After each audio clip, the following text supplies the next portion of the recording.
Boa tarde, colegas. Realmente há alguma coisa que me liga bastante à história da escola do Ministério Público. A história da Escola Superior do Ministério Público começa bem longe. Primeiro, como um conceito doutrinário. O Ministério Público de São Paulo teve muita liderança nos momentos da história da vida institucional do Ministério Público brasileiro. São Paulo teve liderança, o primeiro promotor público concursado foi em São Paulo, na década de 30. Na década de 50, São Paulo conseguiu a lista tríplice para a escolha de procurador-geral, coisa que até hoje os procuradores da República ainda não têm. Então, São Paulo teve muita precedência em conquistas institucionais, a tal ponto que, na década de 80, nós, por intermédio das nossas lideranças na CONEMP, conseguimos uma lei orgânica, a primeira lei orgânica nacional, com bastante crescimento para a instituição, garantias. Aí, logo em seguida, na década de 80, vieram os trabalhos pré-constituintes, a Carta de Curitiba, os trabalhos na Assembleia Constituinte, e São Paulo sempre com uma liderança.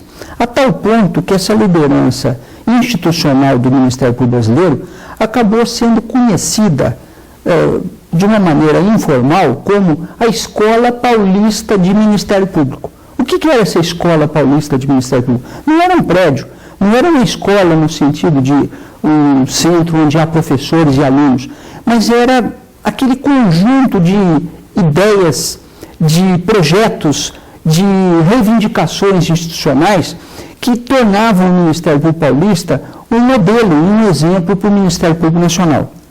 Com esta ideia de que São Paulo tinha uma escola de Ministério Público, não foi difícil que ainda no começo da década de 80, numa lei complementar paulista, a Lei 304, houvesse um dispositivo, se não me engano era o artigo 304, que previa que o governador poderia destinar uma parcela das custas dos processos judiciais para custear uma escola de preparação e aperfeiçoamento de membros do Ministério Público. Isso foi em 1982.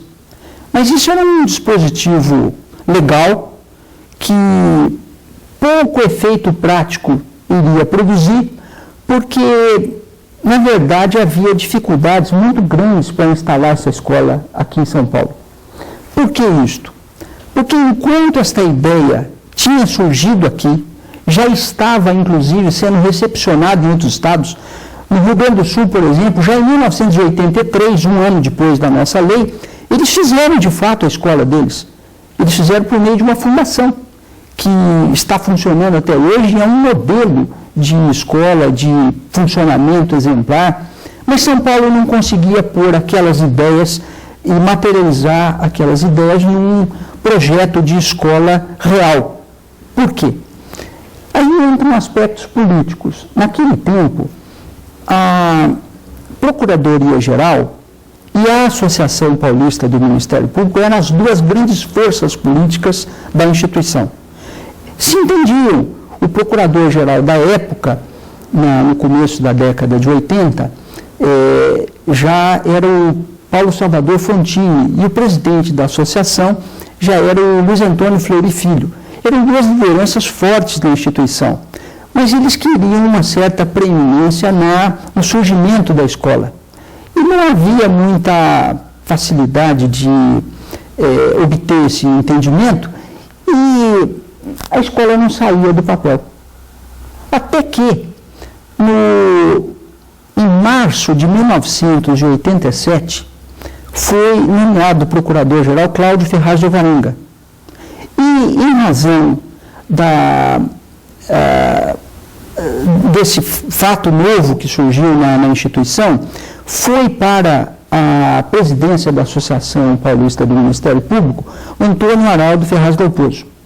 O Araldo e o Cláudio, muito amigos, pessoas muito bem relacionadas politicamente, eles acharam que era hora de tentar dar um passo adiante na área política para viabilizar essa escola. E o Cláudio Ferraz de Alvarenga, em março de 1987, eu ainda não era assessor do Cláudio. Eu cheguei a ser assessor 2 ou 3 meses depois.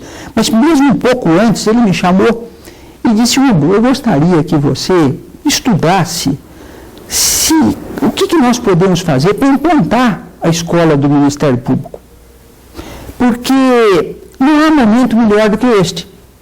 Nós temos uma associação hoje inteiramente em harmonia com a Procuradoria-Geral. A Procuradoria-Geral quer este projeto, a associação também quer. O momento é muito bom. Vamos fazer essa escola. Só que existem dificuldades que a gente ainda não sabe bem resolver. Se for uma escola, precisa de autorização do MEC. Se for uma escola, ela precisa ser uma fundação, um órgão público. Se for uma escola, onde vai funcionar? Como é que é a estrutura jurídica dela? Como conciliaremos o papel da associação e da procuradoria, que ambas querem ter uma certa participação no funcionamento dessa escola? Eu me dediquei a esse problema, estudei o problema, fizemos um protocolado sobre o assunto e eu preparei as primeiras ideias sobre a escola. Eu cheguei à conclusão que a escola poderia ser realmente uma fundação e poderia fazer convênios até com o Ministério Público, até com a Procuradoria-Geral de Justiça, ou com a associação. Se ela fosse uma fundação, ela teria personalidade separada da associação. Mas a dificuldade maior é que, se a fundação existisse, fosse uma fundação privada, ela precisaria ter uma estrutura de direito privado. E se a escola fosse um órgão da Procuradoria-Geral de Justiça, ela precisaria ter uma estrutura de direito público, integrando os órgãos administrativos do Ministério Público. Como conciliar isto? Eu tive uma ideia, que foi assim que surgiu a escola. É bom que hoje não é mais assim, mas foi assim que surgiu. Eu tinha a ideia de criar uma fundação e um centro de estudos que tivessem a mesma cabeça. Ou seja, a escola seria dirigida por um diretor, escolhido por critérios estatutários, que seria a mesma pessoa que dirigiria a fundação. Com isto, nós integraríamos a possibilidade da participação da associação e da Procuradoria-Geral, que era o grande problema político que nós estávamos tendo. Era um problema político. As duas entidades queriam participar dessa escola. E eu fiz, então, uma minuta de decreto que foi encaminhada ao governador Orestes Quercia, com pequenas modificações mínimas. Aquela minuta foi transformada num decreto de 1987. Nós fizemos uma Assembleia Geral na Associação Paulista do Ministério Público, acho que foi em novembro de 87. A Associação Paulista do Ministério Público autorizou a instituição de uma fundação privada. Surgiu um problema até curioso, eu conto porque isso aqui é um depoimento de história, de memória. Surgiu um problema muito curioso. As fundações privadas precisam de autorização do Ministério Público para funcionar, ele precisa aprovar os estatutos. E aí o instituidor era o Procurador-Geral, junto com o presidente da associação. E o promotor de fundações era um promotor de primeiro grau. Surgiu outro problema político. Naquele tempo não se falava ainda em promotor natural, essas preocupações mais doutrinárias e mais avançadas que existem hoje. Naquele tempo achou-se que era impróprio que um promotor examinasse e aprovasse os estatutos de uma fundação que tinha sido instituída pelo Procurador-Geral. Então, o que se fez na ocasião? Designou-se o substituto legal do Procurador-Geral para ele examinar os estatutos e aprovar os estatutos da Fundação Escola Superior do Ministério Público. Então, com esta minuta de decreto que foi transformada em decreto pelo governador Orestes Quercia, com a minuta de fundação, escritura de fundação da Fundação Escola Superior do Ministério Público, com o regimento da escola, com todos esses materiais que foram preparados por mim, mas longamente discutidos com a diretoria da associação, com o gabinete do Procurador-Geral, fez-se o nascimento jurídico da escola. Foi assim que a escola surgiu do papel, saiu para a realidade. Mas, ainda assim, a escola demorou bastante tempo para funcionar efetivamente.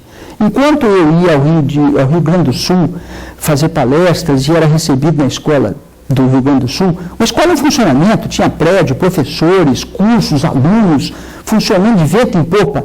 No começo, a nossa escola era a pasta do diretor da escola, porque não havia um prédio, não havia professores, não havia cursos, não havia disciplinas. O que havia era um evento aqui, uma palestra ali, tudo feito em auditório, geralmente no Queiroz Filho, auditório da Procuradoria-Geral, e eventos isolados.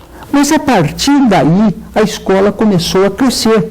Ela começou a ter mais organização, mais estrutura, começou a ter cursos, começou a ter eventos regulares, a tal ponto que hoje a escola, felizmente, é uma realidade, e acredito que ainda tem um espaço enorme para crescer, porque a nossa escola, embora tenha sido praticamente pioneira na sua concepção, na sua ideia, hoje não é sequer uma das escolas mais estruturadas, com mais recursos daquelas de ministérios públicos que existem no Brasil.